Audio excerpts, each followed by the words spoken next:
Will you forget me? I could no more forget you than myself. Heathcliff.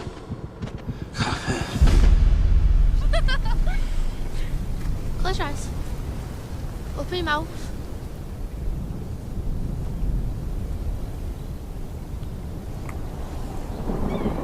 Scarlet town where I was born.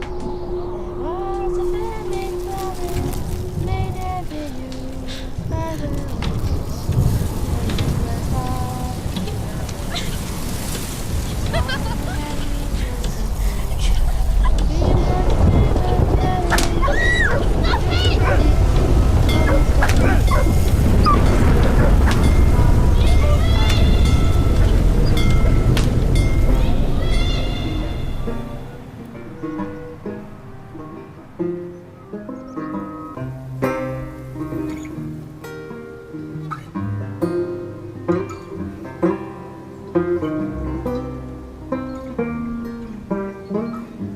How could you not think of me all this time?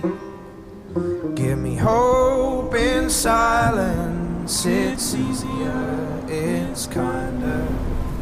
Tell me not of heartbreak, it plagues my soul, it plagues my soul. You've treated me so badly, Kathy. But I came and I was nothing. You broke my heart.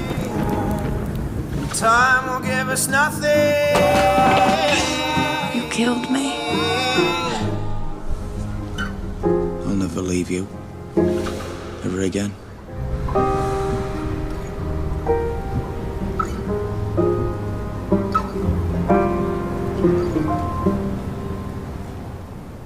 So I don't actually have a lot to say about this film, which I guess to some degree speaks to the trailer, but the reason I wanted to post it and show it to you was because I think this casting of Heathcliff with a black actor is really a brilliant, smart casting move. Often they remake these old books, they keep remaking them into film after film, and they're like, oh, the new one for the new generation. And I always wonder, I'm like, why would you do that? Because the previous films are great, you don't need to remake it.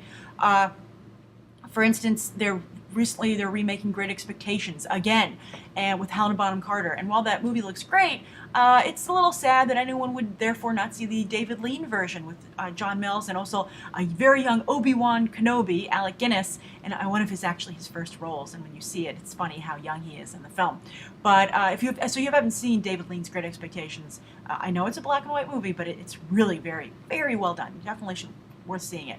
Nobody quite makes the Charles Dickens films like the British. But with this film, and so when I first saw it, I was like, oh, that's a great idea to cast Heathcliff with a black actor, because Heathcliff is always supposed to be a poor boy that this family takes in, and somewhat of a commentary on the class system. And this really highlights that in a new, unique, interesting way.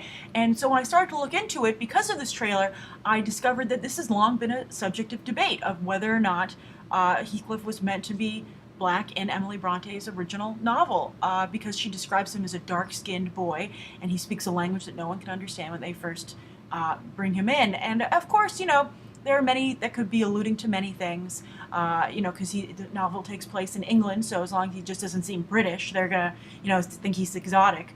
But he definitely, when you say a dark-skinned boy, it reminds me of the Rue controversy in the Hunger Games. Very, very well she could have meant a black Heathcliff, and I think that's a great, and even if she didn't, I think it's a great idea to explore it that way and to really highlight the class differences, especially in that time period. And I think that based on the story and the way the family deals with Heathcliff and his possible relationship with their daughter, I think that really heightens it and makes it even more dramatic and makes it even more sense and more exciting. I think it's great, and also it's wonderful to see this become a great role for a young black actor. So we'll see. The trailer, as I said, doesn't really speak to me. It reminds me a lot of the recent Jane Eyre adaptation with Mia Wasikowska, and which is interestingly a novel by Emily Bronte's sister Charlotte. But we'll see. I mean, this is a movie I'll have to see what the word on the street is, but I really applaud this unique casting decision to reinterpret the film. It's an excellent example of why you should remake a classic story yet again into another film. And we'll see. We'll see if it's just a gimmick or if the writer-director a woman actually has more up her sleeve. If she had more to do than just come up with this cool idea and then just be like, well, I'll just make the movie. But we'll see. I'm definitely going to keep an eye on this. What do you think? Have you ever, if you've read the original novel, Wuthering Heights, did it ever occur to you that Heathcliff might be black? It was intended to be black. Either way, what do you think of this casting decision? And is this a movie you'll see? What do you think? I would note that while I recommend the David Lean Great Expectations, I would not recommend actually the Jane Eyre adaptation. There's much better Jane Eyres. My favorite actually is the Timothy Dalton BBC version that was on television. That's very good, and that's the whole reason one of the reasons Timothy Dalton was cast as James Bond and really put him on the map. So watch that as well. I guess I just told you to watch a whole bunch of other stuff besides this movie, but maybe this movie. And again, I think it's a great idea and a great way to rethink a classic film. As always, thanks for coming to Beyond the Trailer, not just for the latest trailers, but for these quick snapshot reviews. Thanks for watching.